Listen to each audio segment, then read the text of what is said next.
আসসালামু আলাইকুম। আজকে রূপচাঁদা শুটকি দিয়ে মরিচ ভুনা করব বন্ধুরা। যারা খুব মরিচ পছন্দ করে তাদের জন্য এই আইটেমটি।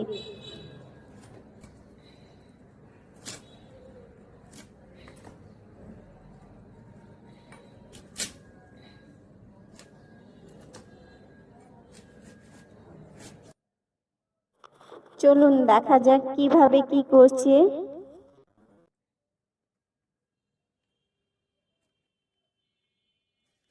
শুটকি কাটা শেষ, এখন রসুন দিয়ে মরিচটা বেটে নিচ্ছি।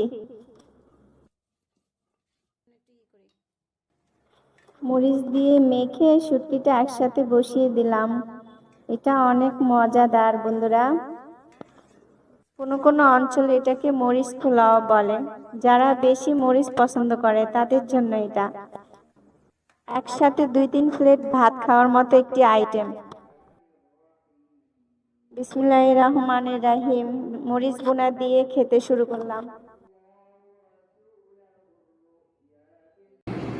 সেই রকম মজা হয়েছে বন্ধুরা।